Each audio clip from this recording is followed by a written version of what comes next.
Hi, welcome to the video. So I'm going to talk about economy picking and show a bunch of examples on how to do different groupings of ascending and descending licks and direction changes and such, and talk about the difference between really staying strict to the rules and not being so strict to it, and can show you a difference. So I'll go and play the lick first. This lick uses some of the ideas that I'll be teaching the exercises in the video. So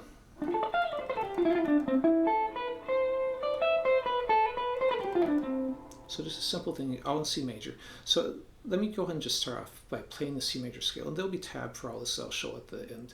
So don't worry if you can't remember everything. So basically I'm taking the C major, 8, 10, 12, 8, 10, 12. It's just going down, up, down on every string. If I came back, it'd be up, down, up on every string. So that would be considered economy picking versus the alternate picking. Economy picking is just alternate picking, but on the string changes, I'm doing a little sweep. So I'm going the direction that I'm moving. If I'm going ascending, I'm going down. If I'm descending, I'm coming back up. Where you get into whether it's what I would call strict economy picking is how closely you follow that. For example, for me, I still want to allow my normal licks, so I want to be able to play a pentatonic even though I'm going to end up not always doing sweeping. I'm going to have some inside picking in there. There might be times when I have those sweeps in there, but I'm not going to change my fingering in order to make sure they're all that way.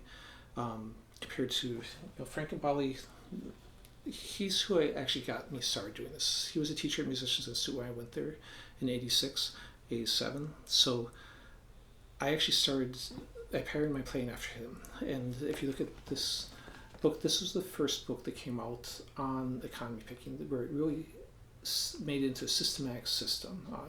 And he laid out the rules for it. Other people had done economy picking before, but he actually kind of created a whole style around it. If you want to see both just some amazing sweeping and economy playing, check out his playing. He does it crazy good, and he follows it fairly strict to rules again because he basically laid them down. But even he doesn't always do every string change as a sweep. He will do alternate picking in it, so it's not 100% that, and that's where some people like me, it's probably only about 75% of the time. For him, it's maybe 95%, and that's where how strict you get. For him, he refingers his scales and his arpeggios and licks so that they fit into that. So that way, without him having to think, he's automatically in the economy picking. So for example, like a pentatonic scale, he actually shows in the book one where it goes 5, 8, 5, 7, 10. So reaching forwards, you can get that down, up, down. 7, 5, 7, 9, 8, 5, 8, and then coming back 8. It's really cool when you hear him do it, but it's not something that personally I have a lot of interest in. So even though I do economy picking, I don't do it to, in my opinion, that extreme where I'm going to refinger everything in order to make sure that it's always economy. So for example, if I'm running through a scale, I probably a lot of times will just go right through it, 10, 12, 13, 12, 10, but that's only 5 notes. To get a direction change where you pick ends the opposite direction that it started, you have to have an even number of notes. So that's why on odd number of notes, like when I was writing down through the scale, down, up, down, down, up, down, it works because I start and end on the same note, which allows me to sweep into the next one. But if I did down, up, and did 4 notes, I'd be going the wrong direction. So if I'm playing this scale, when I switch to the second string coming back, I have alternating pick section. You can still do it fast. There's 4 string changes, and 3 of them are still doing sweeping, and 1 is alternate picking. So I would still consider it economy picking. It's just not as strict as if you were doing all 4 of the changes as economy picking. The way like Gambale might do it would be 9, 10, 12, 9. It's the same shape, but then instead just do 2 notes on here. That allows you to get that quick change of direction, and all 4 of the string changes are sweeping then. Same thing if I did arpeggio. If I'm doing like an E minor 7, I'm going down, down, down, and I add the 7.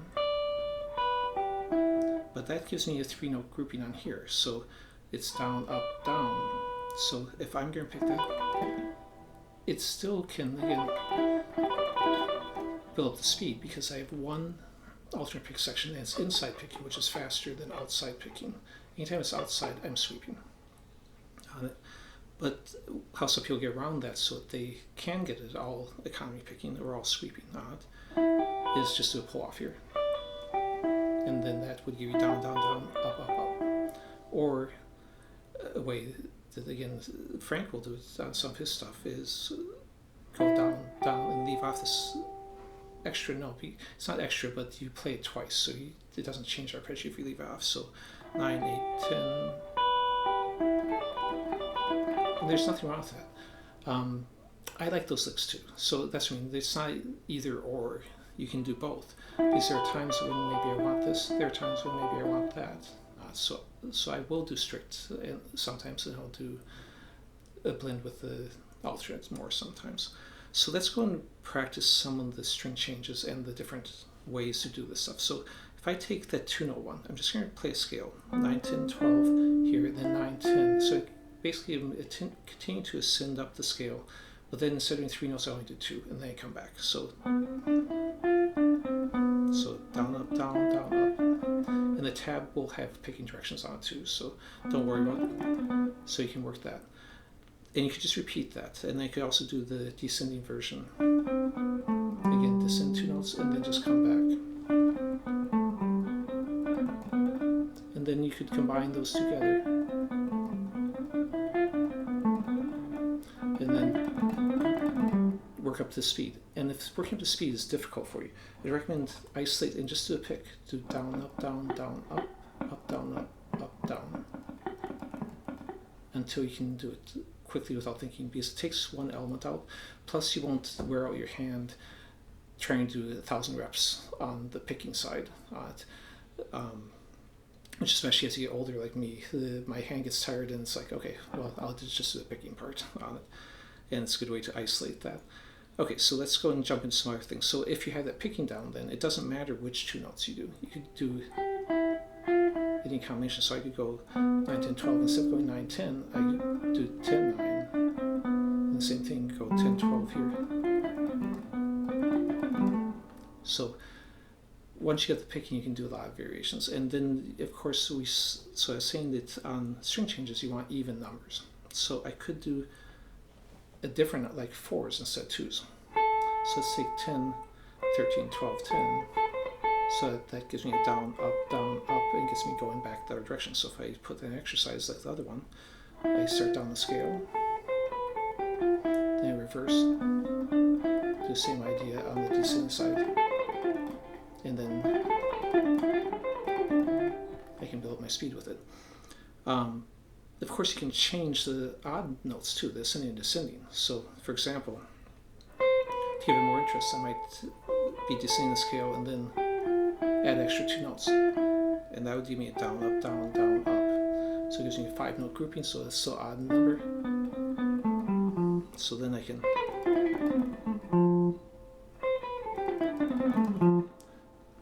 again keep my pick going the correct direction on the string changes. Now, if we did 3 and 5, of course I could do 1, I could do 7, I could do any odd numbers. So, for example, I could be writing up the scale again, and then just shift forward and roll my finger to get a single note, and then I'll do that same direction change, the 4-note one, and come back.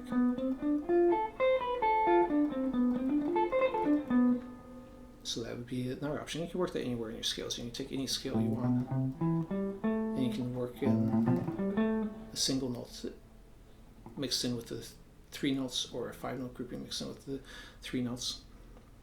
So let me go and show you that lick 2 done slowly. Then I'll show you the tab for all this. So I'm going to go, basically I'm starting in D minor arpeggio. I do that 4-note change, just a 3-note, and then I do that 5-note. 2 notes, changing direction, sweeping back up. 2-note change here. That was 1, 2, 3, 4. That gives me the wrong direction by mere pausing that note anyways, and then just do 3 more coming down. So it gives me 7 notes. So now my pick's going the right direction.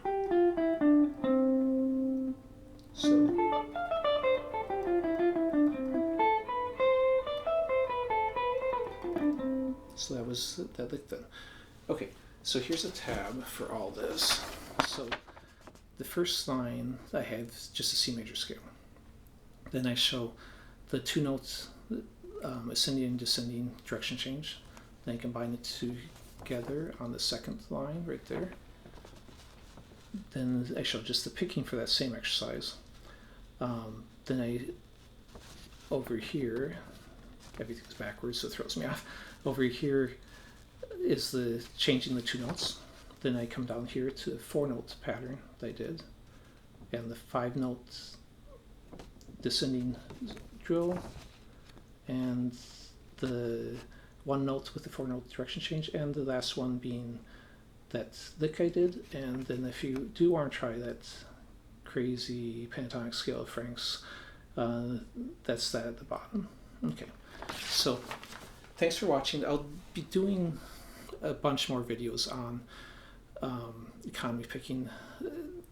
Now, when you watch any of my videos, I am always doing economy picking. Not necessarily the strict version of it, but so you can pull licks off any of my videos and they will help you with economy picking because that's the way I'm performing them. Thanks for watching.